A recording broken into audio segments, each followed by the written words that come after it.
Fala galera, sejam todos bem-vindos ao KiwiCast, o podcast da KiwiFi. Eu sou Carol Vilas Nova. Eu sou Bruna Rodrigues. E pra você que ainda não conhece o KiwiCast, é o podcast que traz toda semana pessoas que fazem dinheiro através do marketing digital. E o nosso convidado de hoje é gestor de tráfego e começou no mercado como expert, focado em ensinar estratégias para o Enem, gente.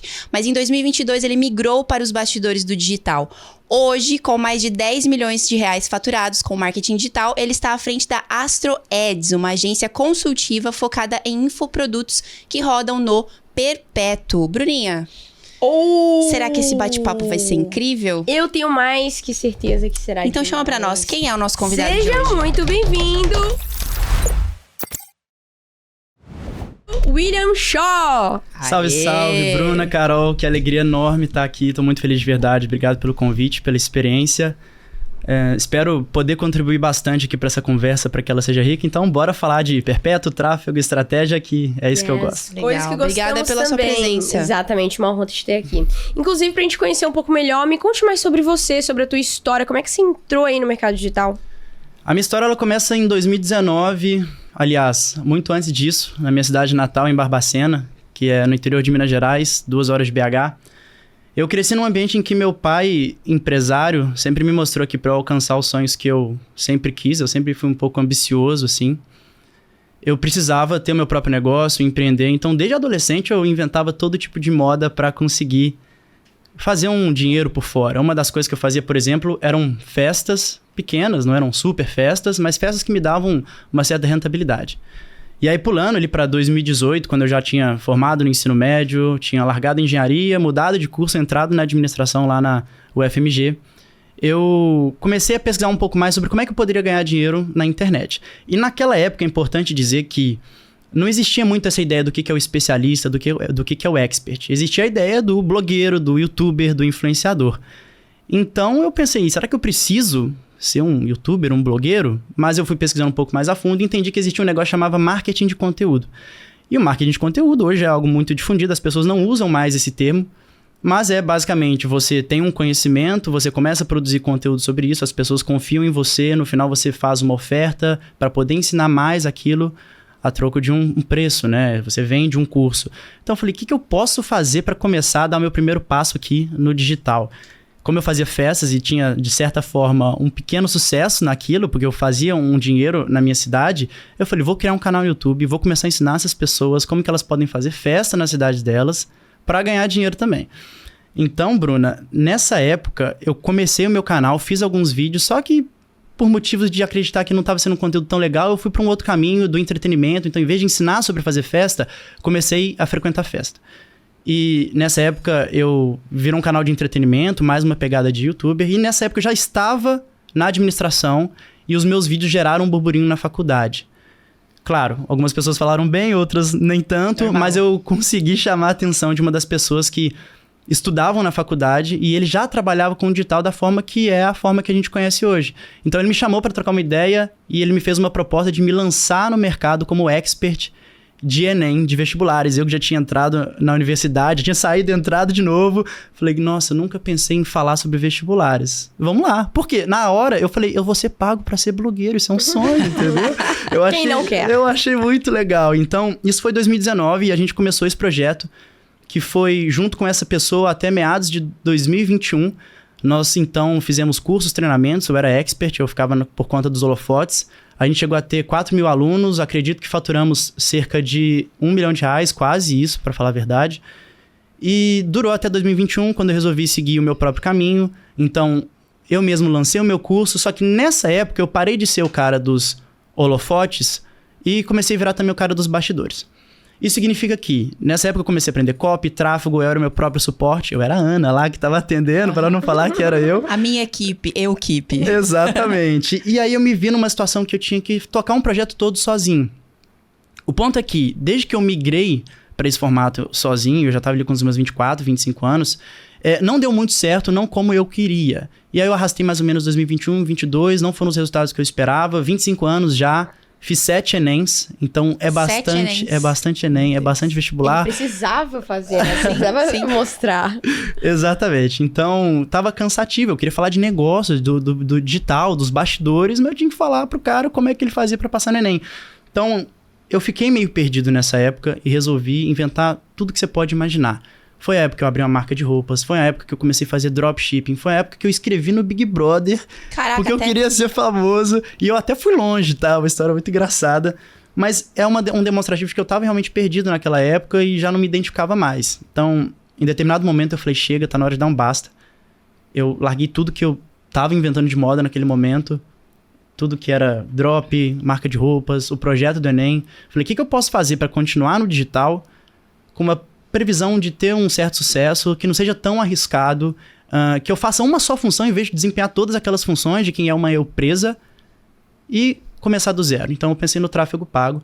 Então lá em agosto de 2022 eu larguei tudo, falei tráfego é o caminho, entrei na comunidade Sobral, entrei no Subido Pro e desde então foram mais de 2 milhões de reais gerenciados para os meus clientes e mais de 10 milhões de reais faturados também nesses projetos que eu participei. Uau. Mas por que especificamente tráfego pago? O que te fez? Porque dentro do marketing digital existem várias áreas que você pode atuar, né? Sim. Tem o copywriter, tem o gestor de tráfego, tem o estrategista, coprodutor, etc. Por que você foi especificamente em gestão de tráfego? Primeiro, eu sou um cara muito analítico e eu acredito que essa é uma grande habilidade que um gestor precisa ter. E, claro, todas as funções dentro do digital são importantes, mas o tráfego eu sentia que era um motor para fazer as coisas funcionarem.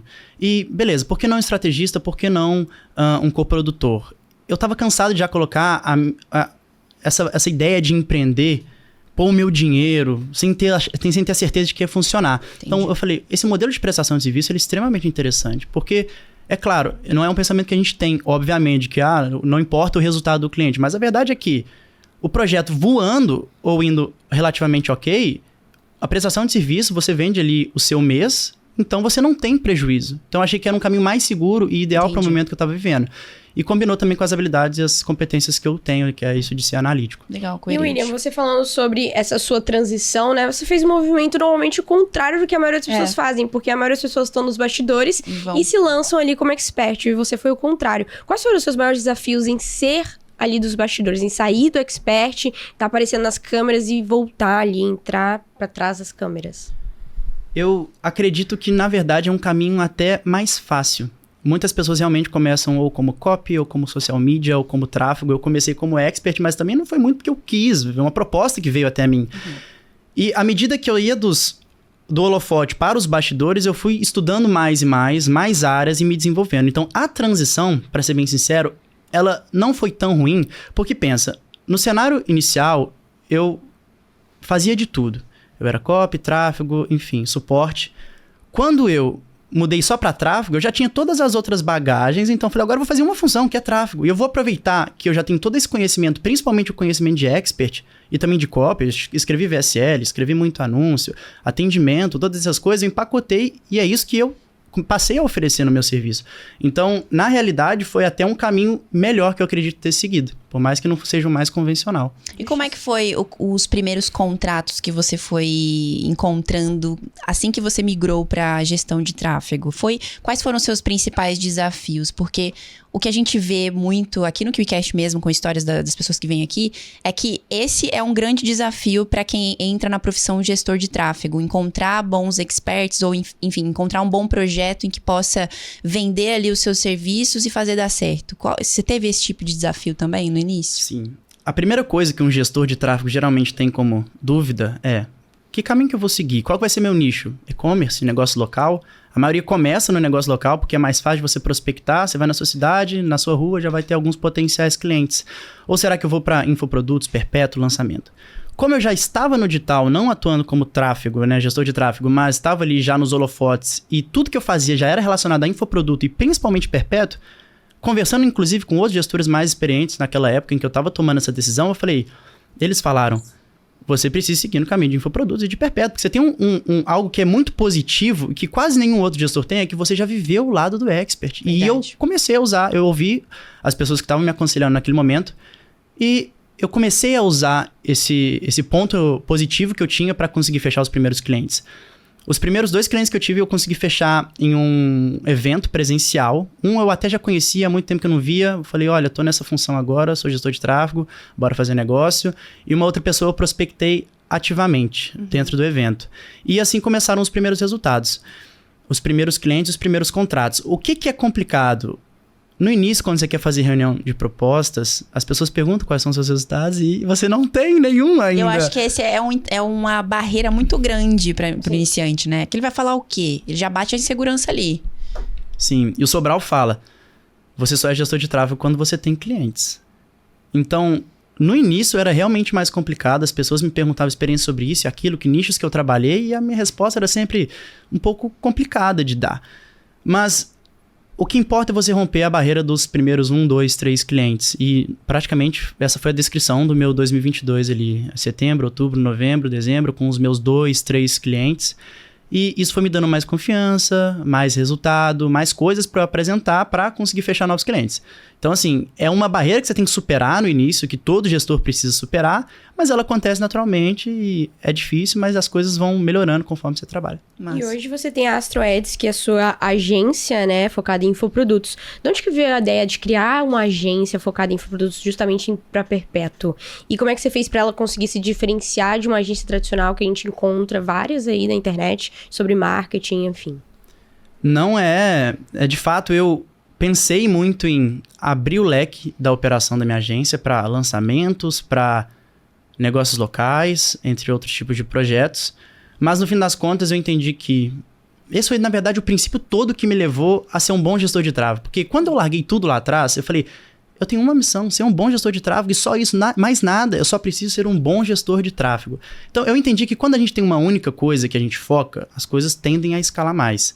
Por mais que a gente tá fechando a porta para outras coisas, Carol, a gente muitas vezes está gastando mais energia naquilo. Sim. E por experiência própria, no passado, quando eu tava fazendo de tudo ao mesmo tempo, eu vi que nada andava. Então, eu falei, vou continuar no Perpétuo, que eu gosto muito, não gosto muito do modelo de trabalho de lançamento, por exemplo, apesar de que a gente faz, às vezes, para alguns clientes, porque eles querem fazer pico de venda e isso é super legal. Mas eu vejo os meus amigos gestores que têm que fazer lançamento, a correria que eles não arrumam quando estão. E eu falo, cara, isso não é pra mim, entendeu? Eu não quero essa confusão. Vocês trabalham 20, 30 dias ali, soltando cabelo. Nossa, uma loucura. E o Perpétuo é uma cadência mais tranquila. É mais de boa de escalar, é mais de boa de você ter mais clientes.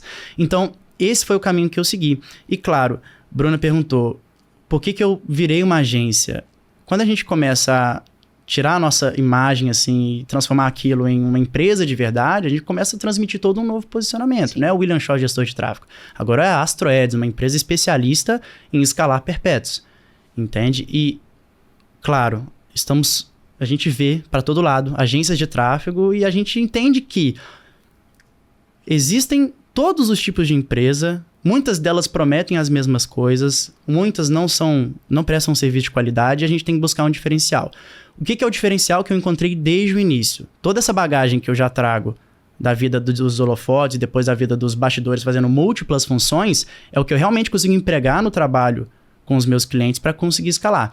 Então hoje eu sou muito focado em pegar projetos que estão ali nos 5 dígitos e querem escalar para os 6 dígitos e eu entendo que não é só tráfego, porque beleza, se fosse só tráfego talvez elas já estariam nos 6 dígitos. Eu vejo que para essas pessoas que estão nos 5 dígitos falta também estratégia, orientação, às vezes elas não têm uma estratégia a seguir, um mentor a seguir. Então, claro, eu sempre estudei bastante, nunca parei de estudar, principalmente nessa parte de estratégia, mas hoje eu gosto de trazer esse modelo de agência de escala consultiva, que é o nome que eu gosto de dar, porque a gente, no fim das contas, tá prestando uma consultoria de estratégia e, em paralelo, vem cá, que eu vou fazer o seu tráfego também, porque eu entendo que esses são os 2 pilares importantes para conseguir alcançar os 6 dígitos e romper a barreira dos 5. Então, ter ali uma direção estratégica, saber o que você está fazendo, e entender também o que está funcionando no mercado, a gente surfa ondas o tempo todo, e também fazer um tráfego de excelência, porque quando a gente começa a investir um volume maior ali em tráfego, a gente precisa ter estratégias mais validadas de escala, de distribuição de conteúdo, enfim. São muitas as estratégias que a gente pode aplicar. Muito interessante isso que você trouxe de focar numa coisa só, porque acho que foi semana passada ou semana retrasada que a gente recebeu o Rodrigo e o Gui. Rodrigo Bindes, né? E eles estavam defendendo exatamente essa ideia de... O que eles defendiam? Que o futuro vai ser coisas muito ultra nichadas. Legal. Por quê? Pela facilidade de você entregar um serviço muito mais específico e muito mais detalhado para aquele nicho em que você procurou se especializar. Então, você não vai abrir muito leque para possibilidades dentro de nicho, mas você vai abrir o leque para possibilidades dentro daquele nicho e entregar muito mais soluções. Com isso, você consegue ter mais LTV também, porque você consegue entregar diferentes soluções para o mesmo cliente mais de uma vez.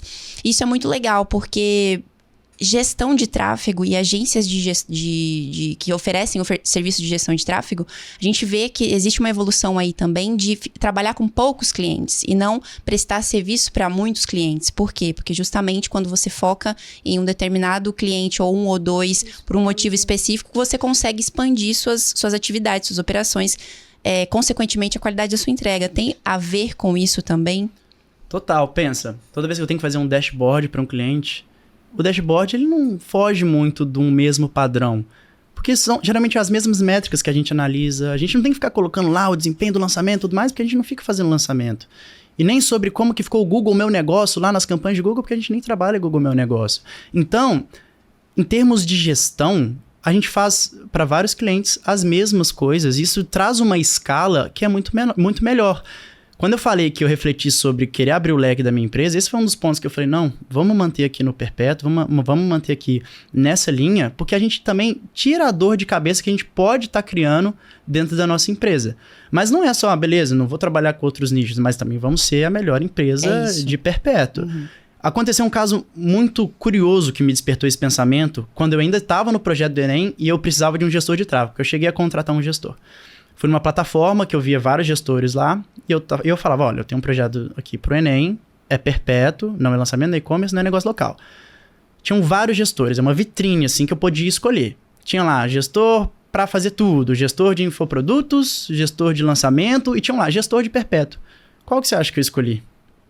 Gestor de perpétuo, porque o cara falou exatamente o que eu precisava. Então, beleza, eu não escolhi os outros, mas quando o cara falou que ele é de perpétuo e é perpétuo que eu preciso, esse é o poder do posicionamento. Eu escolhi exatamente ele porque eu sabia que ele era exatamente o que eu precisava.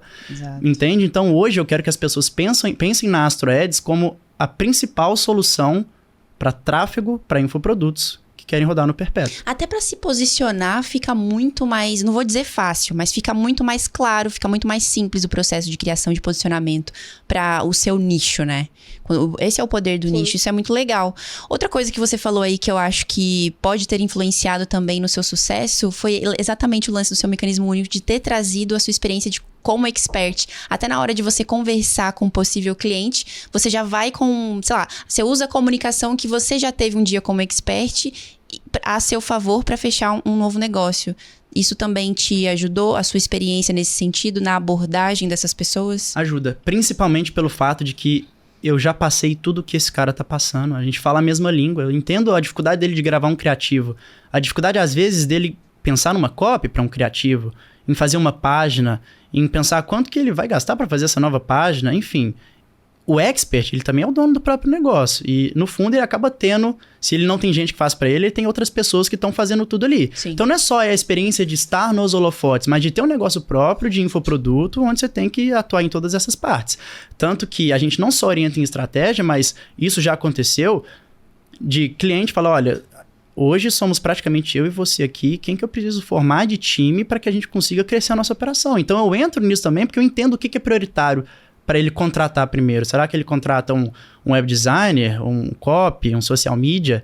Então a gente consegue falar de igual para igual e ele me ouve, porque afinal de contas eu já fui ele. Entende? Perfeito. E dentro hoje da sua agência, se chega lá um possível cliente, como é que você faz a análise do projeto dele? Tem um diagnóstico, como é que ele funciona? Você segue alguma etapa para todos os projetos? Ou cada nicho você segue uma sequência diferente de, sei lá, perguntas, por exemplo, para se fazer de um negócio como está funcionando? Tráfego e marketing digital, negócios digitais seguem muitos princípios. Principalmente falando de perpétuo, a gente entende que algumas coisas precisam ser cumpridas e aí a gente já está falando mais de funis de vendas. Então, todo mundo está rodando tráfego agora para vender um produto no perpétuo, ela está aplicando um funil de vendas. Talvez ela não tenha tanta consciência de que ela está, mas ela está. A partir desse momento, eu identifico o que ela está fazendo. E eu percorro toda a jornada do cliente e começo a entender todos os pontos de gargalo, possíveis gargalos, porque ainda não vi todas as métricas, e pontos de melhoria. Então, quando um potencial cliente chega para falar comigo, eu já faço toda essa análise prévia, que ela vai desde copy, anúncios, velocidade de carregamento da página, Eu já analiso tudo aquilo antes para conseguir conversar com ele, falando, olha, já observei isso, isso e isso. E eu não chego falando, olha, isso aqui tá errado. Não, de maneira alguma. Eu pergunto, olha, você está sentindo alguma diferença em termos de cliques no anúncio e pessoas que estão chegando na sua página? Porque eu percebi que seu site está um pouco lento, isso pode ser melhorado. Além disso, eu vi que você não tem nenhum order bump lá no seu checkout. Você só vende um produto. Você sabia que você pode colocar alguns outros produtos aqui no checkout e isso pode aumentar a sua margem? E o que você faz depois que você vende a primeira vez? Você vende o que mais para esse cliente? Você vende alguma mentoria, algum produto mais completo, alguma solução mais completa?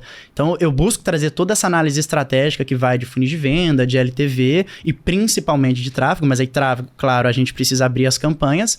Mas já para dar um norte e mostrar coisas que podem ser melhoradas. E por mais complexo que seja o projeto, a gente sabe, nenhum projeto é perfeito. Todos eles podem melhorar. E eu tento trazer essa visão. Porque uma frase que é muito importante que eu carrego para mim. A habilidade do gestor de tráfego mais importante é identificar gargalos e transformar esses gargalos em pontos de melhoria. Então eu tento fazer isso desde o momento zero. E às vezes esse possível cliente, ele tá estagnado numa parte ali que é só um pequeno ajuste, né? E aí você faz esse pequeno ajuste, já abre um leque de possibilidades do porquê aquilo tava acontecendo e começa a potencializar os resultados dele, né? E é engraçado isso do digital, porque às vezes são ajustes mínimos que ele nem faz ideia e aí precisa de uma consultoria com outra pessoa pra ver que, cara, só isso aqui, ó. Só dá uma engrenagem, pronto, acabou, sabe? O Bruni, é muito comum, principalmente na questão do tráfego. Já teve casos de cliente que é um excelente expert, tem um projeto bom em mãos, faz as suas vendas. E na hora que eu peguei as campanhas dele pela primeira vez, eu falei, meu amigo, só de eu colocar na estrutura que a gente faz aqui, as coisas vão mudar completamente, sabe? E é por isso que eu falo que o cara dos 5 dígitos ali que não tá escalando é porque você não tem que assumir o tráfego, você tem que pôr na mão de quem realmente sabe, é especialista nisso. A gente começou a reformular toda a estrutura de campanhas dele, e são coisas de princípios de tráfego mesmo, e começou já a mudar de imediato, assim. É muito comum, inclusive, da gente já conseguir pegar um projeto logo no início e fazer ele dobrar de faturamento muito rápido, assim, só com ajustes mais estruturais. Isso é muito verdade. Normalmente, quais são os ajustes estruturais que, bom, depois de você ter trabalhado com alguns clientes, pode ser que tenha aí algum padrão dentro dessas dificuldades dos 5 dígitos para os 6 dígitos. Normalmente, falando de estrutura, quais são os ajustes que vocês fazem que é comum das pessoas cometerem para sair desse estágio e ir para os 6 dígitos? Falando de tráfego, primeiro, em termos de estruturas de campanha, objetivos de campanha, e aí um exemplo que eu dou, que era até o exemplo desse cliente. O cara estava fazendo uma campanha de vendas, otimizando para checkout. Então você está falando para o Facebook assim, olha, eu quero que você busque pessoas e leve elas até o checkout. E as pessoas foram ensinadas por outras pessoas que elas deviam fazer isso antes de colocar o objetivo para compra. E essa é uma mudança que eu acredito que você já tem que fazer de imediato. Se você quer venda, pede venda para o Facebook. Então, esse tipo de configuração, ele é o tipo de configuração e estrutura que a gente já faz. Então, o formato das campanhas de venda, das estruturas dos conjuntos, dos anúncios, inclusive ter um sistema de produção de criativos, e assim, é constante, é algo que eu já chego falando que isso aqui é importante, isso aqui é inegável, me dê criativos e vamos testar mais e mais e mais, porque isso realmente tem um poder de mudar o negócio. E a partir disso também tem as questões do funil aí muito mais ligado à copy. Eu organizo já o gerenciador de forma que eu entenda em cada métrica a jornada do cliente. Se eu vejo que alguma métrica está abaixo do que eu espero, eu sei exatamente, eu já entendo quais são os possíveis sintomas e as possíveis causas.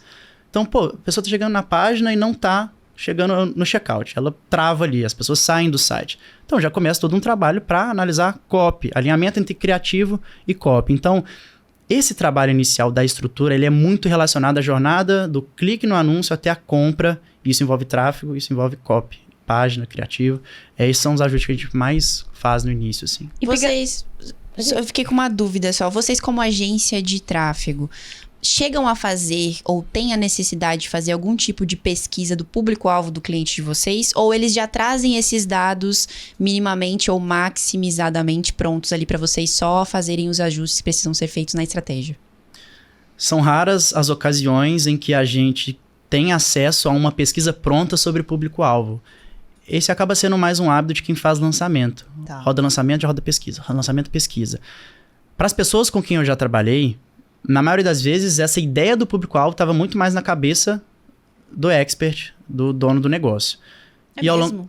Sim, a pessoa, por exemplo, se ela vem de um curso de fotografia, ela sabe mais ou menos ali a faixa etária, ela sabe mais ou menos ali o perfil de poder financeiro, poder aquisitivo, e ela tem uma noção. Inclusive, por exemplo, um caso de um projeto de feminilidade. Feminilidade tem muitas nuances, Sim. porque são muitas vertentes, você pode acreditar, é sobre desenvolvimento pessoal, nem todo mundo acredita na mesma coisa.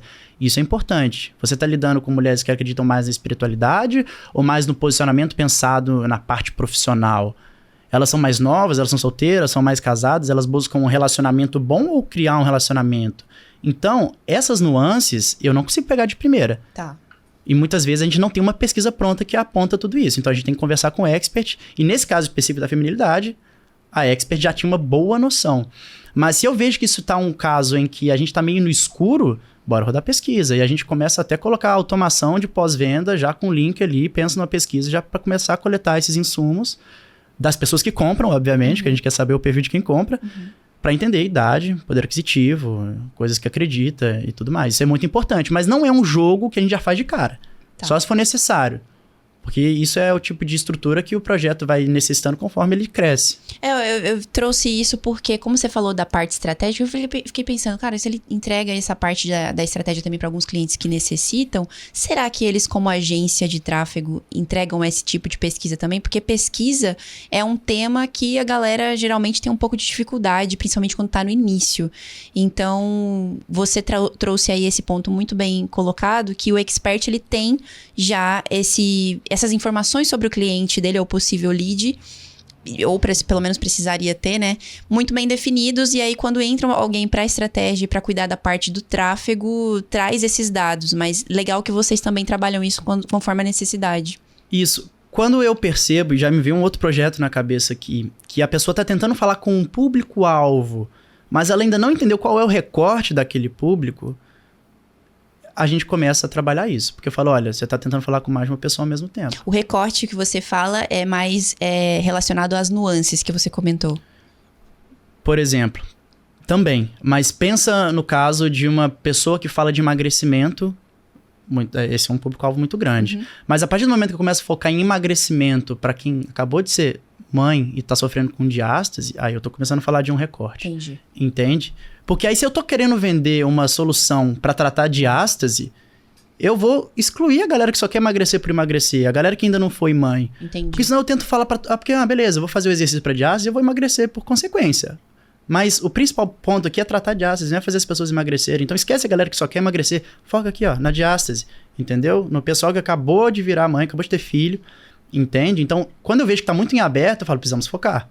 Certo? Recentemente, a gente até refez toda uma página de vendas para uma nova cliente, pensando justamente num recorte. É diferente, por exemplo, do nicho de feminilidade que você trouxe o exemplo, muito bem colocado, inclusive, que toda a mulher que busca a feminilidade, aumentar a feminilidade, busca a feminilidade, ponto. Não tem muitas nuances de recorte nesse sentido. É isso, mais ou menos? No caso da feminilidade, eu acredito que exista sim. Porque... Mas que exclua uma parte do público para focar a comunicação em uma específica? Igual emagrecimento? Pensa, na feminilidade eu posso tentar falar mais sobre relacionamento. E aí, construir bons relacionamentos e resolver dores de relacionamento. Só tem relacionamento quem está em um relacionamento. Ou quem busca um. Isso, mas aí já é um outro recorte. Então é para as pessoas, como é que elas podem começar a se comportar para que elas busquem alguém? Então eu já tô falando mais de um caso de pessoas que querem ser atraídas. Entendi. E não cultivar um relacionamento já existente. Porque mas, ele sabe. No final das contas, dependendo da comunicação do expert, ele pega essa fatia de público também. Isso. A gente tá preparando uma aula nesse projeto novo, que a gente tá sobre feminilidade, justamente para executar um funil para conseguir vender alguns planos desse produto.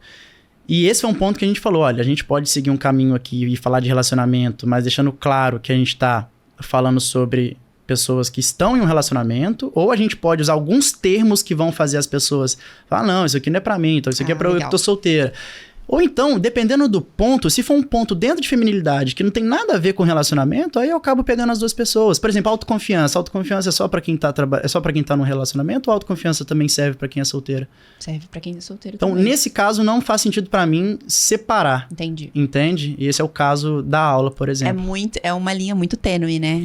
Precisa de análise, de fato. Exato. E aí que entra a parte estratégica, a parte de copy, de você entender com quem você tá falando. Se você não entende com quem você tá falando, você não vai conseguir bater na dor da pessoa, no desejo, fazer ela converter. Principalmente se você quer fazer tráfego direto, onde a pessoa tem que tomar uma decisão muitas vezes sem falar com você. Rapidamente. E você falou essa questão ainda sobre essa questão de pesquisa de público, que você roda automações. Mas para o pessoal que às vezes está começando nessa parte de gestão de tráfego, como rodar uma pesquisa de uma forma que eu não vá gastar tanto ali, rodando, tendo que pagar, por exemplo? Como eu posso fazer essa pesquisa de uma forma mais orgânica, digamos? Tem que fazer um questionário com perguntas, onde jogar ele, como funcionaria? Fizemos, inclusive, para essa aula que a gente está preparando no nicho feminilidade. Falei, abre uma caixinha de perguntas rapidão e pergunta isso aqui. Ou então faz uma enquete aqui, só para eu entender uma coisa. É assim. Claro, depende de audiência, mas nesse caso, a gente usou a caixinha de perguntas mesmo, já para ter uma direção. A amostra, ela não vai ser enorme, depende da sua audiência, mas a gente já consegue ter um norte. Nada nasce pronto, nada nasce perfeito, a gente tem ideias, vai validando, testando e descobrindo qual é o caminho. Justo. E falando um pouco sobre questão de criação de criativos, eu sei que algumas pessoas, na verdade, têm essa dificuldade de como fazer esse criativo funcionar, como rodar. Hoje, como é que vocês decidem quais tipos de formatos ou conteúdo vocês vão usar em cada tipo de projeto? Isso é muito legal e excelente pergunta, Bruna, porque não existe regra. Tem projetos que imagem funciona, que é uma beleza. Então pronto, se é a imagem que vai rodar aqui, vamos virar uma máquina de produzir imagem. Já chama o designer aí, põe ele pra trabalhar. Você percebe um nicho que você já trabalhou, que esse nicho é só imagem, só roda, assim, só dá certo com imagens. Total. A gente tem um projeto de materiais didáticos para professores e é só imagem praticamente. E isso é bom porque é um projeto que não tem expert, então casou muito bem, porque eu não tenho que ficar pedindo pro cara gravar muito vídeo. A gente faz alguns vídeos sim. Mas 85% dos criativos são imagem. Então, é uma designer ali na função de produzir criativos e a gente não para, entende? E, por outro lado, em alguns projetos funcionam mais vídeos. Primeira coisa que a gente faz quando um projeto novo entra é, vamos fazer uns 10, 15 criativos e faz os formatos mais variados se você puder. Faz vídeo filmando, câmera frontal, câmera traseira, faz respondendo caixinha de pergunta em texto, faz respondendo caixinha de pergunta em vídeo, faz imagem, faz tudo. Vamos ver aqui, vamos ter um norte. Que eu entrei no projeto agora e é importante entender que existe uma curva de aprendizado até pra gente. Mas o ponto principal é como é que eu vou extrair o máximo dos testes nesse primeiro momento para eu já ir excluindo o que não rola e o que rola. Que aí a gente consegue chegar onde a gente quer muito mais rápido. Quando eu falo da a jornada do nosso cliente dentro da AstroAds, é meio que assim, os primeiros 2, 3 meses é muito teste e validação, porque é isso, a gente precisa entender. Às vezes nem o cara entende também, então a gente tem que entender junto, eu e o meu parceiro, eu e o cliente. E aí depois a gente tem a parte de validação, e aí da validação vem a escala, porque a gente sabe onde focar, onde pôr mais dinheiro. E aí depois da escala, que a gente já tá legal, vem pra melhoria contínua, que é testar novos funis, lançar novos produtos, e por aí vai. Você falou dos testes de criativo. Vocês tem algum padrão de quantidade de testes de criativos que é essencial para rodar e validar uma oferta, por exemplo? Ou depende do nicho, depende de como está sendo a resposta do público para uma determinada campanha? Eu não acho que existe um número de criativos exato, nem um tempo exato, e eu não acho também que o nicho influencie tanto nisso. O que eu acredito é, a gente precisa testar um número mínimo suficiente para coletar métricas que a gente entenda que são métricas válidas. Tem projeto que vai validar rapidaço, tem projeto que vai validar com uma certa vagareza. Mas, por exemplo, quando eu vou fazer campanhas de anúncios, eu já crio campanhas ali testando conjunto ao mesmo tempo com criativo, são pelo menos 6 rodando simultaneamente. Eu não espero eles gastarem a vida inteira para eu ter certeza se o criativo é bom ou não. Se eu vejo que o custo por clique já tá alto pra caramba, já tira, já coloca outro. E eu coloco 6 de uma vez para eu deixar o Facebook também usar a inteligência dele. Para o Facebook já falar, olha, ele geralmente vai querer gastar naquele que ele acredita que é o melhor. E eu confio demais na inteligência do Facebook. Ele ajuda muito, então eu uso isso ao meu favor. E aí, se eu coloco 6, em vez de testar um por um, ele já testa meio que 6 de uma vez, já vai clareando um pouco as ideias. E aí, sei lá, talvez 6 não sejam suficientes. Às vezes os 6 são ruins. Então, bora testar mais. Pelo menos 10 a 20 ali pra gente ter alguma conclusão mínima, sabe? Isso é importante. E aí é conforme demanda. E como é que você faz para que esses criativos ele alcancem o objetivo de uma campanha? Por exemplo, eu tenho uma campanha ali de engajamento. Como é que eu vou fazer? Que tipo de ajuste eu tenho que fazer nesse criativo? Para que eu consiga reter aí a galera, por exemplo, que tá ali no meu funil. Ok. Você deu o exemplo de campanha de engajamento. Não é o tipo de campanha que a gente usa tanto. Mas independente de ser engajamento ou video view, depende do que eu quero com aquilo. Campanhas que a gente faz, por exemplo, de engajamento é para visitar perfil do Instagram. Clientes, Exato. Essa é uma estratégia que a gente faz com um dos clientes. Toda a parte de distribuição de conteúdo, a gente faz com campanhas que são para levar a pessoa, é uma campanha de tráfego para que a pessoa visite o perfil do cliente. Precisa seguir? No meu caso, não precisa seguir. Então, não é uma métrica que eu vou olhar. Entende? Então, se eu estou conseguindo um custo por clique para que ele visite o perfil desse meu expert pelo menor preço possível, aí sim, tá legal. Então, eu começo a pegar sempre aquilo que está mais funcionando e identificando. Às vezes, por exemplo, no caso desse tipo de conteúdo que é de tráfego, eu estou distribuindo algum conteúdo do meu cliente para audiência externa para trazer para o Instagram. Você pode ter vídeos curtos, você pode ter vídeos mais longos e a gente consegue ir identificando esses padrões.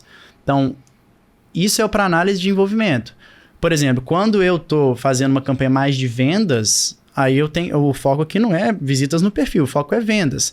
E aí não me interessa tanto assim se o gancho está muito forte, sabe? Se o custo por clique está extremamente baixo. O que me interessa é lá no fundo do funil, que eu chamo de métricas primárias, que é o custo por aquisição e custo por checkout ali no máximo, Isso sabe? Isso numa campanha de venda. Isso numa campanha Legal. de vendas, porque eu vejo muita gente que fica assim... focadíssimo, neurótico. Ai, meu CTR, o CTR. Sabe? Tipo, cara, não interessa o CTR, o que interessa é o seu custo por venda. No final das contas, o que interessa é o objetivo. O objetivo final. Se você quer vender, não é o CTR que vai importar ali naquele momento. Exatamente. Ele pode ser uma métrica secundária para análise, mas ele não vai ser a métrica principal. E aí sobre, o que eu busco então para fazer esses criativos melhorarem? Depende do objetivo e é sempre uma grande identificação de padrões. Esse aqui tá funcionando mais, o que a gente pode fazer a partir dele? Vamos criar umas pequenas variações. Aí a gente começa a entender qual que é o ponto principal. Entende? Então, por exemplo, uma época a gente estava fazendo um criativo que eu até pensei que era um criativo de remarketing, era mostrando o curso por dentro de uma plataforma. Eu falei, faz esse criativo aí, vamos testar para gerar um desejo ali na galera que tá em cima do muro, pra gente fazer elas venderem, para fazer elas comprarem. E a gente testou o criativo, funcionou muito bem. Agora, quer saber? Vamos testar para público frio também. E é o nosso criativo principal, um criativo que a princípio era para remarketing, virou para público frio e eu entendi, criativo para mostrar a plataforma por dentro é excelente. E aí eu pedi para ele gravar mais. E isso ajudou também, porque a gente identificou um padrão. E eu peguei isso, joguei lá no projeto, no outro projeto. Legal. Grava por dentro aí, vamos ver. E é o melhor criativo nesse outro projeto, você acredita? Que porque é tudo sobre identificar padrões e ficar testando. E analisando o tempo inteiro, né? Porque eu acho, aí você me corrige se eu estiver errado, porque eu sou leigaça, assim, quando o assunto é gestão de tráfego. É que a gente tem aqui um gerenciador pra gente fazer. Exatamente. Né? Aí eu fico pensando na galera que tá em casa, ou assistindo, ou ouvindo, fica tipo, meu Deus, talvez seja um pouco mais distante pra eles tentarem imaginar como é que funciona cada coisa. Mas eu acho que assunto de gestão de tráfego, às vezes a pessoa tá ali esperando uma receita de bolo, quando na verdade tudo vai da análise do seu objetivo e do seu tempo de execução na própria plataforma, né? Total. Algo muito importante que eu aprendi com o Sobral desde o início. Você precisa dominar os princípios do tráfego. Não é à toa que lá na comunidade Sobral, o primeiro módulo de tráfego mesmo é princípios do tráfego. Se você está em dúvida, assiste lá de novo. Porque você começa a entender como que a ferramenta funciona na sua essência. O que faz um criativo ganhar de um outro criativo? Entende? E aí você começa a entender o que realmente importa e para de ficar pensando nos hackzinhos que todo mundo fica ensinando. É princípio. O marketing também é muito sobre princípio. Fundamentos, né? Fundamentos. Agora, sobre orçamento. Orçamento é uma coisa, assim, que eu sei que vocês têm dúvida. Vou perguntar aqui, viu? O cara é expert, tem que aproveitar, não é mesmo, Bruninha? Orçamento. Tem gente que tem dificuldades na hora de colocar dinheiro dentro de uma campanha de tráfego pago, por exemplo. Sei lá, tem medo de pesar um pouco a mão, ou enfim. Tem N dificuldades aí, tanto em relação a quanto gastar ou como gastar esse dinheiro. Vocês definem algum valor específico para rodar uma campanha pela primeira vez, por exemplo?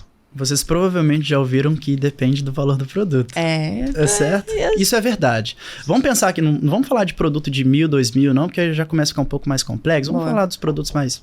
Normalmente, só pra complementar, normalmente a dúvida, inclusive me trouxeram isso uma vez, que era, por exemplo, meu ticket ali do meu produto é de R$200, então eu vou ter que colocar de acordo com o valor do meu ticket. Se ele é 200, eu vou começar a botar uma campanha rodando por 200 e vou aumentando. É aí que tá.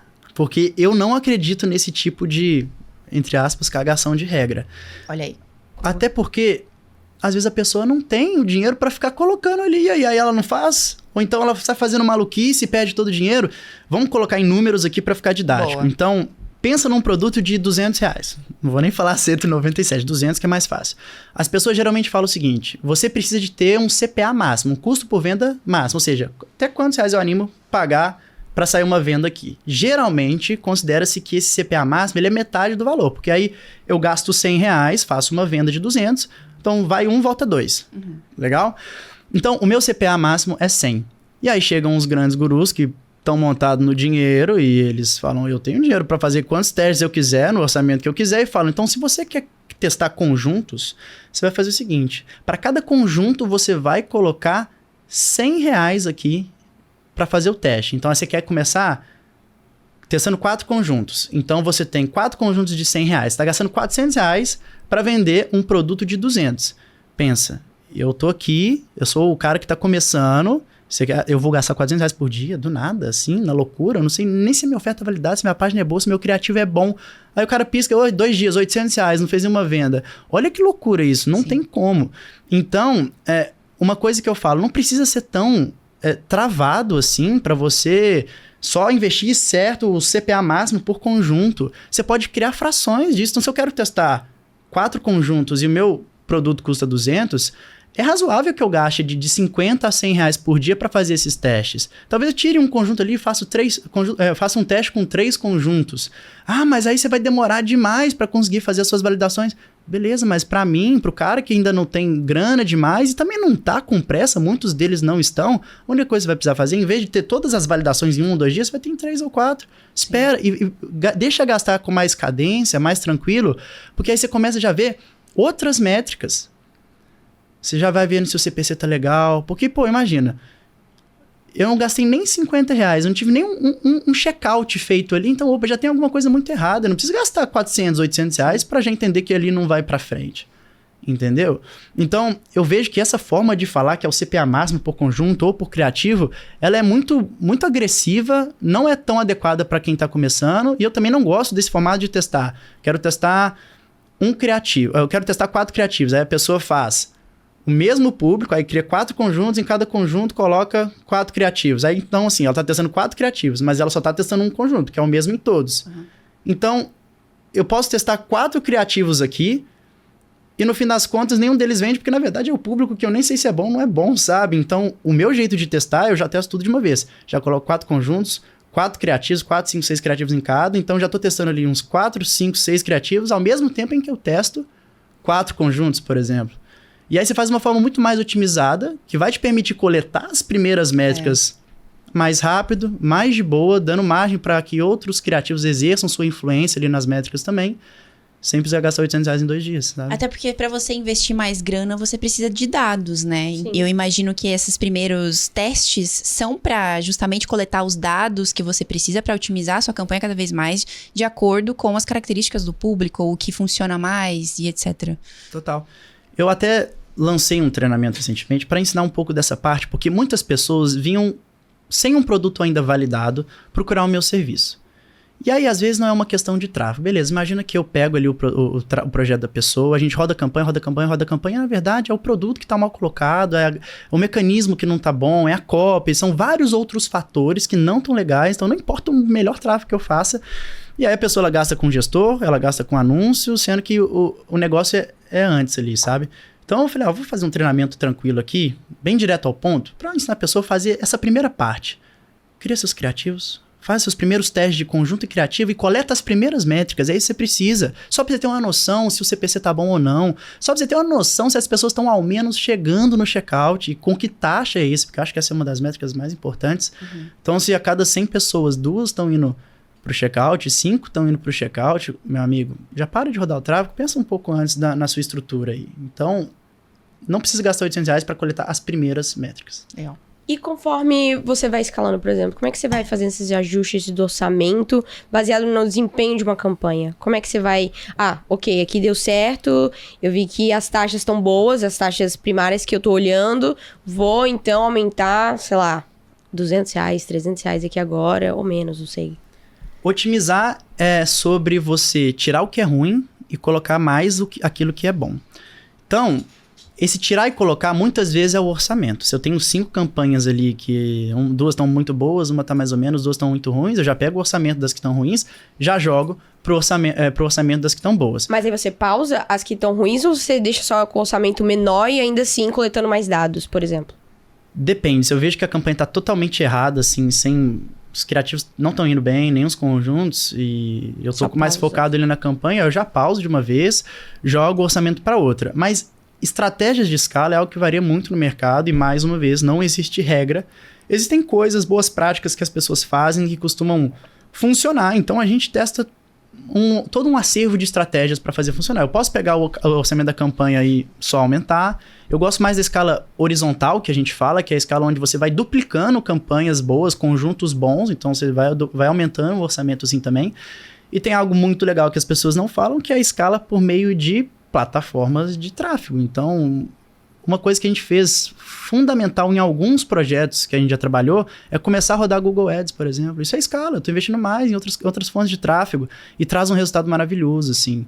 Então, existem várias formas de você escalar. E é legal você falar isso, porque às vezes as pessoas ficam focadas só em um canal de tráfego. Não olha pra outros. E existem vários. Inclusive, recentemente eu descobri que tem o Bing Ads, que ele é, inclusive, muito bom lá fora. Ele roda pra caramba, o leilão dele é muito baixíssimo.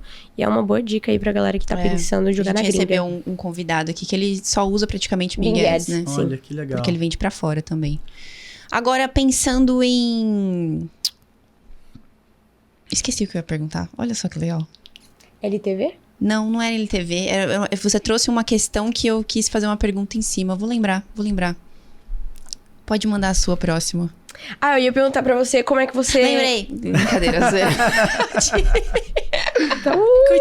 Continua. Eu esqueci também. Brincadeira. Como é que você identifica os gargalos que estão existindo ali em possíveis campanhas que você tá rodando? E como é que você corrige esses gargalos?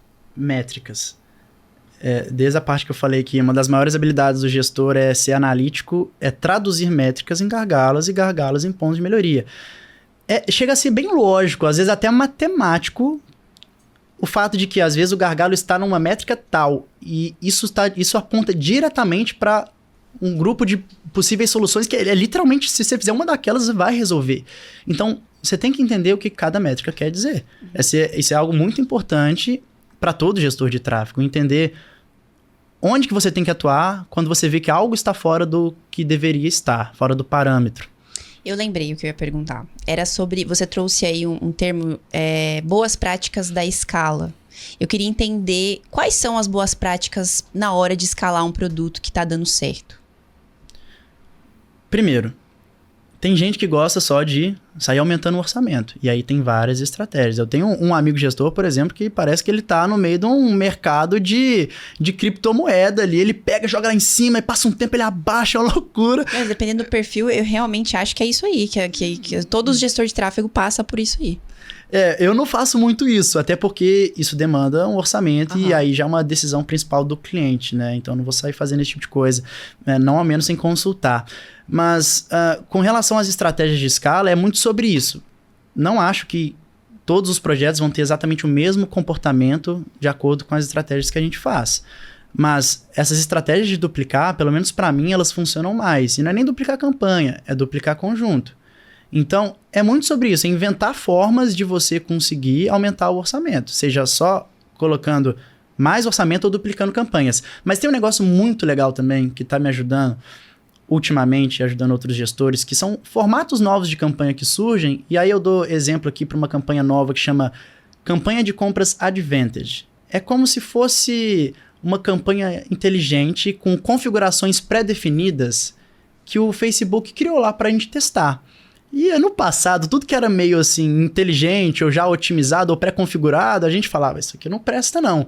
Mas esse formato novo de campanha, que é o Campanha de Compras Advantage, você não precisa escolher público, basicamente, você só escolhe um público para ele se espelhar. Você não coloca idade, não coloca gênero, você não exclui público, você não tem mais de um conjunto, é uma campanha com um conjunto, você só taca criativo ali dentro, e essa está sendo um tipo de campanha excelente para a escala nos negócios que a gente faz.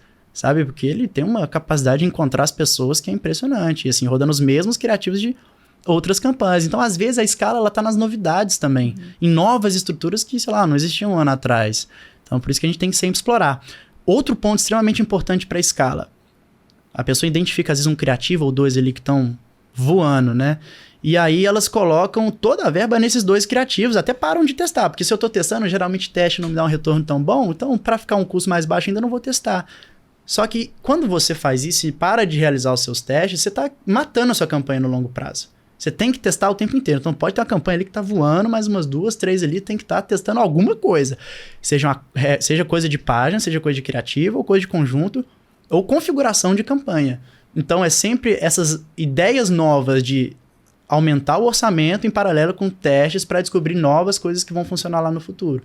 Acho que você é a segunda pessoa que traz aqui na mesa do podcast esse lance das campanhas adventas, que é como sendo uma novidade que tá dando certo, que tem dado certo, trazendo bons resultados. Não me pergunte qual foi o produtor, porque eu lembrei agora, mas eu não lembro qual foi o produtor. O Elton Teixeira com o sócio dele.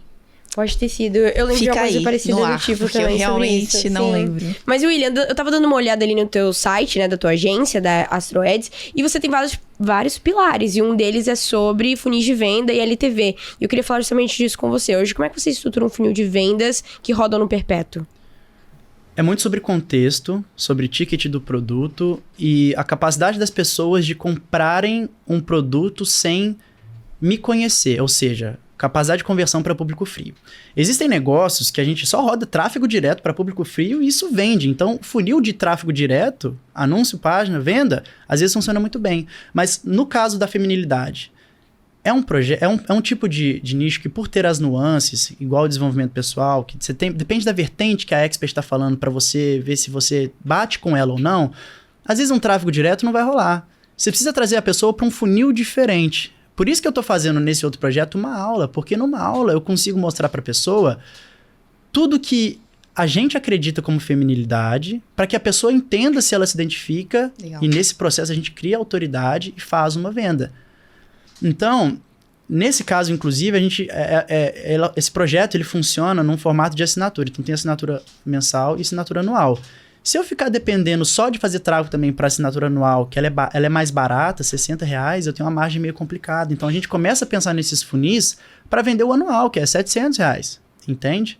Como que a gente faz então para definir os funis? A gente pondera muita coisa. Primeiro, o tráfego direto ele já funciona, porque ele é o básico, sabe? Eu consigo já lucrar com público frio? Então, se eu já consigo lucrar com campanha de venda para público frio, a gente tende a ficar mais ou menos nessa sequência. Uhum. Se eu vejo que eu estou com dificuldade de vender para público frio, eu começo a pensar em outros funis para criar autoridade, fazer a pessoa comprar e gastar mais comigo. Beleza, identifiquei quais são os primeiros funis que vão me trazer os primeiros clientes, aí a gente começa a pensar no negócio como um todo e quais produtos a gente pode colocar mais para que a pessoa compre mais vezes. E aí, se eu já tenho uma base grande de clientes, eu já posso começar a mandar e-mail para vender esse produto. Então, não é um funil de e-mail exatamente, mas é uma ação que eu estou fazendo para vender. Mas, para cada finalidade, a gente vai ter um tipo de funil. Por isso que eu falo, é muito contextual. Eu dei uma resposta mais ampla aqui, porque eu estou te dando exemplos de como que funciona na prática. Depende, entende? E já aconteceu com vocês, por exemplo, de, sei lá, pegar um expert no nicho de feminilidade, por exemplo, não seja essa que necessariamente você trabalha, mas que já tem ali uma audiência, já tem uma comunicação definida com o público dela, e vocês, por oferecerem esses serviços também das outras partes da operação, como por exemplo, copy, tiveram que fazer algum ajuste na comunicação para melhorar os resultados desse expert, por exemplo? Isso o tempo todo. É mesmo com a comunicação alinhada com o público. Existem esses ajustes por parte do estrategista. Depende se está vendendo. Tá, é verdade, claro. Depende se está vendendo. Porque a pessoa, às vezes, ela tem uma comunicação legal, ela tem engajamento, mas no fim ela não está vendendo tanto quanto poderia. Entendi. Então a gente tem que mudar alguma coisa ali na forma que a gente apresenta o produto. Seja um mecanismo, seja a dor que a gente está focando. Então, às vezes, não é bem uma comunicação mais do que ela fala nos stories. Acaba que muda a narrativa, né? Porque você tá pegando um outro ângulo da dor ali para atacar. Mas isso é necessário se as vendas não estão legais, entende? Tem essa otimização, mesmo sendo autoridade no assunto. Que na minha cabeça, o estrategista, ele é um ótimo copy também. Só que também existem essas otimizações que precisam ser feitas. Isso. Eu fui percebendo com o passar do tempo, principalmente na época do Enem, que copy é muito fundamental. E, nossa, e copy é difícil, tá? Você tem que ter um tato, você tem que ter Putz, você tem que ter uma empatia para conseguir se colocar no lugar da pessoa que, sei lá, é como se tivesse que tirar a sua cabeça, do seu cérebro da sua cabeça e colocar na cabeça do seu potencial cliente e falar, é isso que eu quero ouvir? É isso que vai me levar a comprar? E é muito louco, é complexo. Então, eu fui começando a ter um pouco mais de experiência com copy na parte do Enem, quando eu comecei a escrever VSL, essas coisas. E eu vi que copy era importante porque uma época eu tava com uma VSL, eu fiz uma consultoria para mudar a VSL, a gente mudou o ângulo do negócio e, tipo... Meu Deus, mudou muito. Aí começou a vender. Eu falei, cara, isso é extremamente fundamental. Mas copy não é assim. É muita experiência e principalmente observar o mercado. Ver como que as pessoas estão fazendo promessas, ver como que elas estão fazendo os anúncios. E isso, Bruna, Carol, assim... Você tem que estar no campo de batalha um tempo. Sim. Não é da noite pro dia, não. Tem que ter lastro, né? Cara, copy é muito complicado. Eu peguei um tempo pra ler aquele Arsenal de Copy da Roberta Santos, que ela veio aqui. E é muito detalhe, sabe? Que você tem que se preocupar e que você tem que pensar justamente como você falou. Eu acho uma habilidade incrível. Mas ele até trouxe uma das principais habilidades. A gente pergunta isso pros copywriters que vêm aqui. O que uma pessoa precisa desenvolver pra ser um bom copywriter. E normalmente a galera fala que é empatia. Na capacidade de você se colocar no lugar do outro pra entender o que ele sente de fato e usar aquilo nas palavras e pra segmentar a comunicação. Justo. E, William, mas falando agora com você um pouco sobre desafios, né? Os desafios aí dentro de funis de vendas, principalmente quando a gente fala da jornada do cliente ao longo dele. Eu queria saber de você como é que você lida com a estagnação de um lead dentro desse funil e como é que você faz pra recuperar e trazer essa galera toda de volta ali pro funil de vendas. Boa pergunta, Bruna. Muito boa pergunta. Mais uma vez, depende. Porque às vezes o lead, ele realmente tá totalmente fora do perfil que a gente quer. Mas o que pode fazer ele entrar de novo no nosso radar, depois de esfriar, ou é um lançamento de um novo produto, ou de repente uma nova oferta. E falar de oferta é muito importante, porque no fim das contas ela tem um peso fundamental na ação que a pessoa vai tomar. E é natural também que leads vêm, leads vão, então a gente sempre tem que buscar alternativas para abordar eles. Então, às vezes ele veio até nós, ele gostou do conteúdo, mas o produto que a gente ofereceu não é o que ele precisa no momento. E tá tudo bem, talvez esse momento vai acontecer para ele ainda. Ou então a gente tem alguma outra solução para oferecer para ele naquele momento. Mas, nossa, isso aí acho que é muito situacional também, assim. Mas é daí que vem também a questão de você conseguir e você começar a pensar em criar uma esteira de produtos, né? Que nem você falou. Às vezes não tá no momento dele ter aquele produto, mas tá no momento dele ter um produto anterior. E é o momento do expert pegar isso, esse pulo do gato e pensar sobre ter uma criação de esteiras, né? Exatamente. É por isso que a parte do público ideal e do recorte ela é tão importante. Porque quando a gente foca num recorte em específico, essa pessoa tende a ter um objetivo final mais parecido ali entre essas pessoas que estão dentro desse recorte. Resolvido seu público-alvo, que você precisa entender qual que é a sua direção única. Qual é o último passo que eu quero levar essa pessoa? Qual que vai ser o resultado máximo que eu quero que ela tenha? Dito isso, a gente tem a famosa escada de valor, que a pessoa, cada pessoa tá num momento para chegar até lá. Então pensa no digital, no gestor de tráfego, vamos dar esse exemplo. Tem um cara que ainda nem entrou, ele tá cogitando aprender tráfego, então para ele você tem um curso básico de tráfego. Pro cara que já tá no tráfego, você tem ali alguns produtos que ensinam ele a fazer prospecções para ele conseguir o primeiro cliente. Ele já tem um conhecimento técnico, agora ele precisa de cliente. Depois que ele tem os clientes, ele precisa... Não é que ele precisa, alguns querem criar agência. Então, você começa a oferecer soluções de agência. E aí começa a escada de valor. Porque, no fim das contas, o que esse lead provavelmente quer? Ganhar dinheiro fazendo tráfego pago. Então, eu tenho desde o momento que ele não é ninguém ainda no digital e eu tenho que ensinar tráfego até ele ter os primeiros clientes, até ele ter uma agência, até, eventualmente, ele criar um outro braço. Não sei, vai depender da direção única que você quer conduzir essa pessoa. Então... Você pode pegar leads em vários estágios quando você tem uma esteira de produtos e cada produto está numa etapa da escada de valor. Isso é lindo, assim, quando a gente vê acontecer. Mas é uma construção que leva tempo. Você já... Sorry, não, pode ir.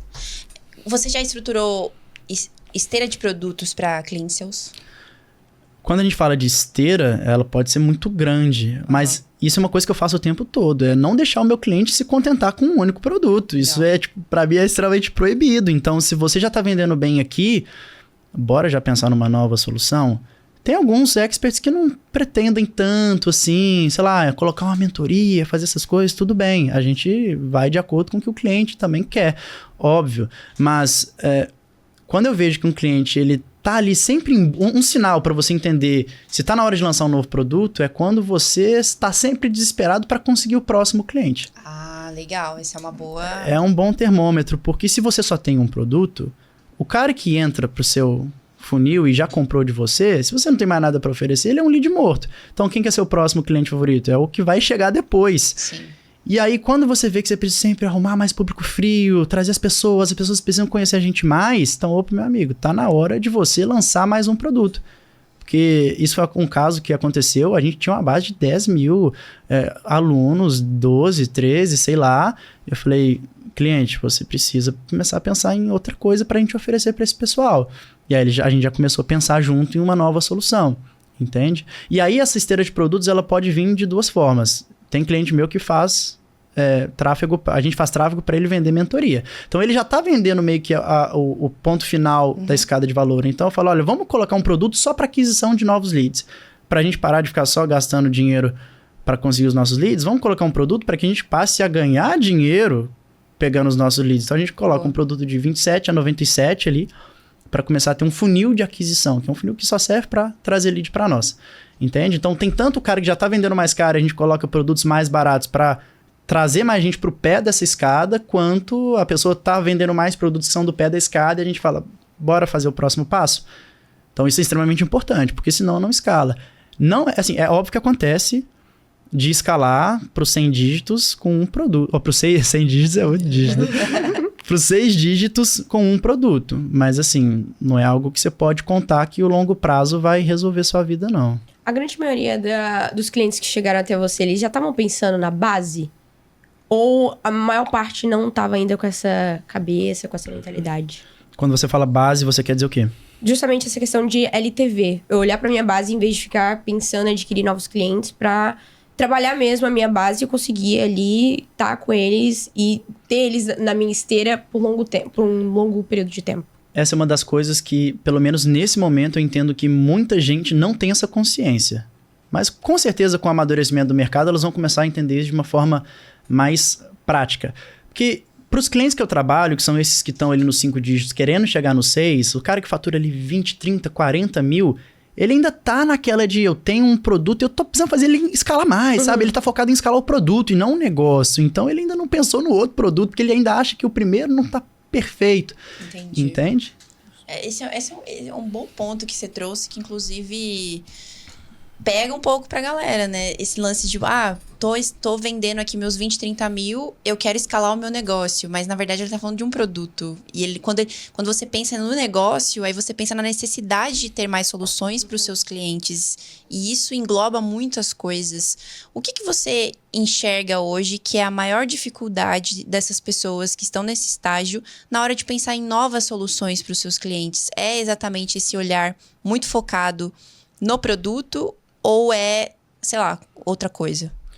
Acredito que exista sim um apego ao produto que fazem elas entenderem que às vezes aquele é o único produto que elas vão vender pro resto da vida. Porque antigamente a gente tinha muito a era dos produtões, né? Que eram uns produtos tipo plataforma com vários cursos dentro, muitas vezes, com centenas de aulas. E a pessoa falava, essa aqui é minha obra-prima.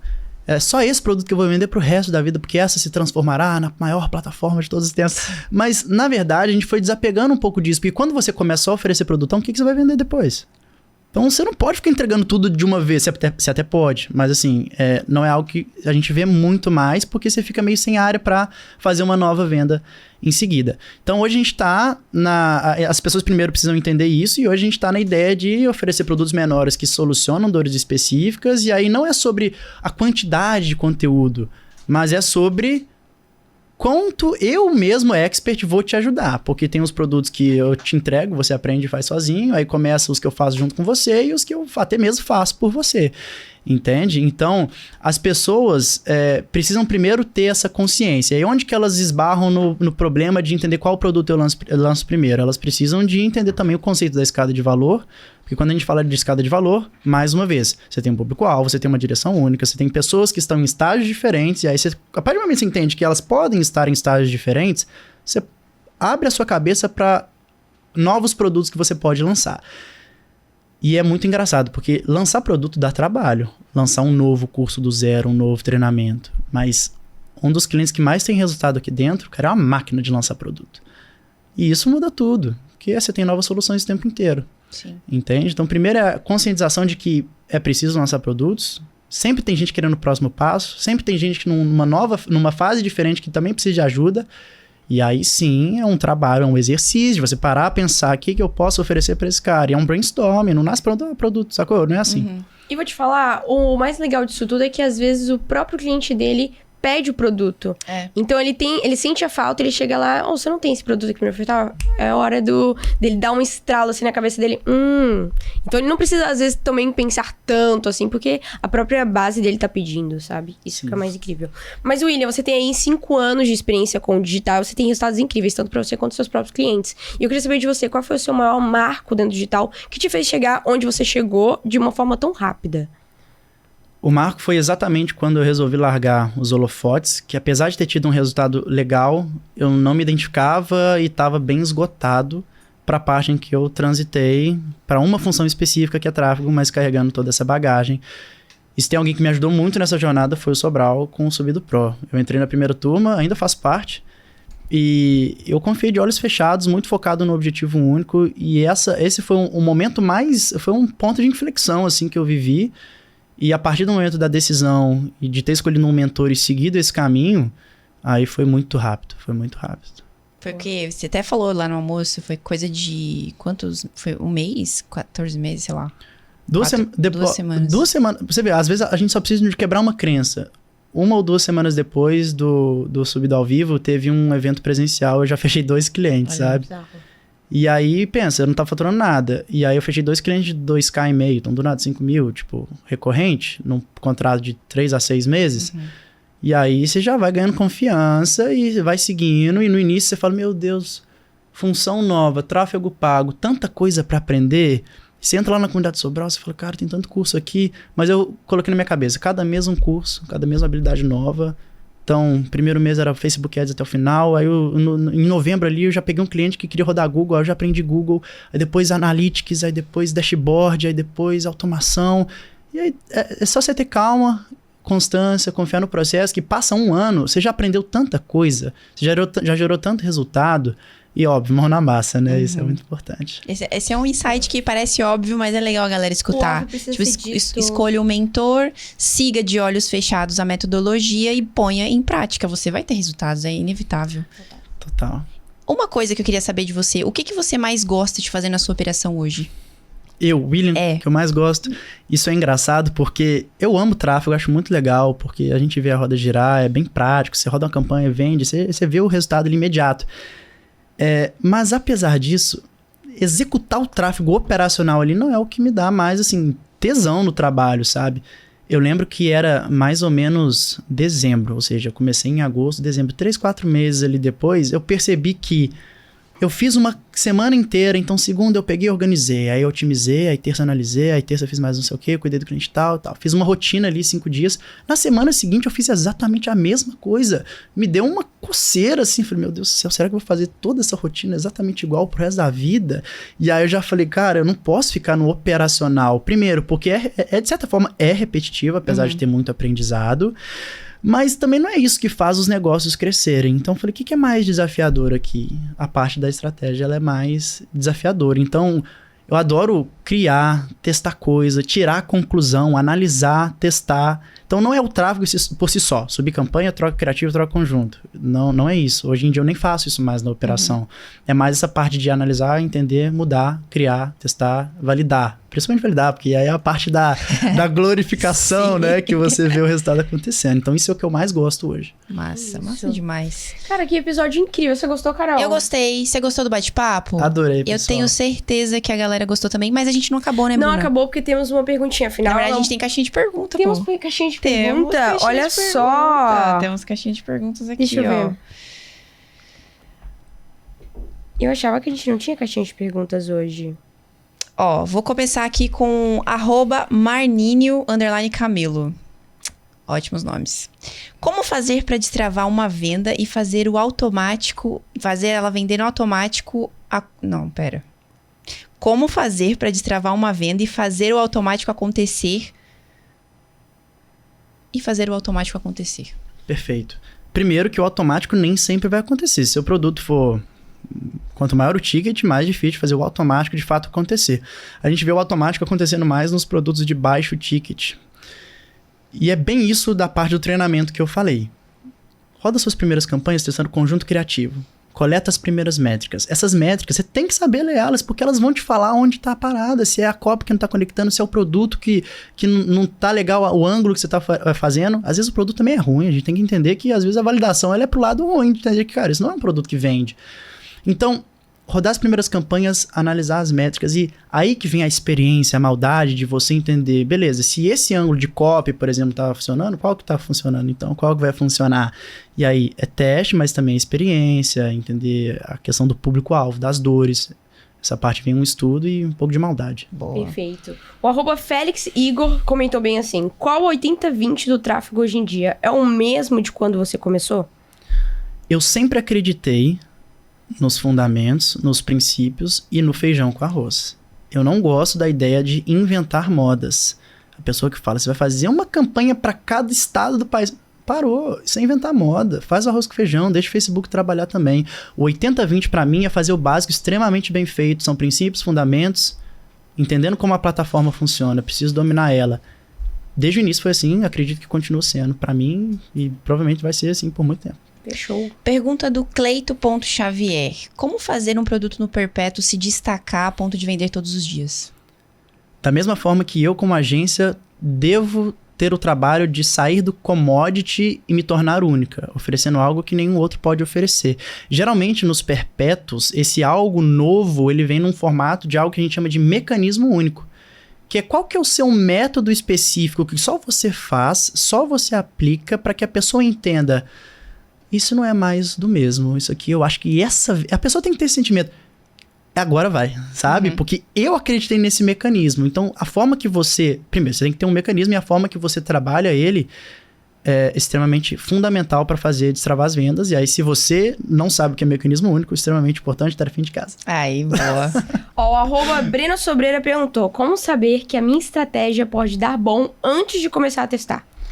Bola de cristal. Se você encontrar uma bola de cristal, é impossível. Mas a gente tem boas práticas, é aquilo que está funcionando mais no mercado. É a parte que eu falei das campanhas Advantage. Está funcionando muito bem para muita gente. Então, pode ser que seja um caminho legal. Mas sempre pode ser. Você não vai tirar nada, assim, do sovaco, vamos dizer assim. Você tem que pegar o que a galera tá fazendo mesmo, porque você já tem pelo menos um bom ponto de partida. Mas se vai funcionar, só testando. Tem que ir pra campo, Brenão. Yes. Nos ajuda aí. Olha só, a gente costuma finalizar o episódio com uma pergunta mais reflexiva. Você topa responder pra gente? Agora sim, né? É, agora sim. Vambora. Olha só, o que você gostaria de ter ouvido no início, quando você começou no digital, que hoje você pode transmitir pra quem tá começando agora? Essa é muito difícil, porque você só acredita quando você vive. E eu já falei aqui, que é... Para de inventar moda e querer fazer tudo ao mesmo tempo. Foque em uma coisa, uma única coisa. E vai nela. E vai até o final, porque é só assim que você foca toda a sua energia. É 100% da sua energia naquilo e aí começa a acontecer. Foi só quando eu fiz isso que eu realmente comecei a colher os frutos. Perfeito. Yes. É isso. Simples e prático. Simples e prático, se isso fosse um anúncio... Você clicava, né, Carol? Eu clicaria. E eu também. Mas olha só, William, não acabamos, porque temos agora presentinhos que vai pra você e pra Emily, que tá ali nos assistindo. Muito obrigado, gente. Vocês me mimam demais. Que experiência maravilhosa. Que o Wi-Fi com certeza não está contribuindo para a dieta de vocês, mas o carinho é grande. Cara, que legal, que legal. Eu abro aqui? Não, você abre onde você quiser. Tá aqui. Deixa eu ver a canequinha. A canequinha. Ficou muito bom! Tem até o meu bigode, né? Meu bigode. Que legal, mas gente. É literalmente muito para agradecer sua presença, seu tempo e os conhecimentos compartilhados aqui. Muito obrigada por isso. Tenho certeza que a galera de casa amou. Inclusive, eu tenho certeza que eles vão querer te acompanhar depois desse podcast. Então, deixa aí suas redes sociais. Beleza, antes de qualquer coisa, obrigado demais, Carol, Bruna, excelente conversa, adorei de verdade. Pra quem quiser me acompanhar, William, nossa senhora, meu nome é difícil demais. William_Shaw, WILLIAM_SHAW, me acompanha lá, muito conteúdo de perpétuo, tráfego e estratégia. Não se preocupem, vai aparecer na tela esse arroba. Easy.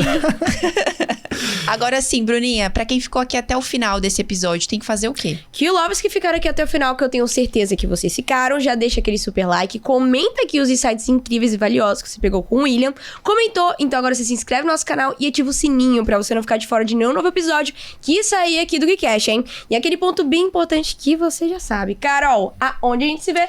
No próximo KiwiCast é um compromisso e eu te vejo lá. Tchau, tchau.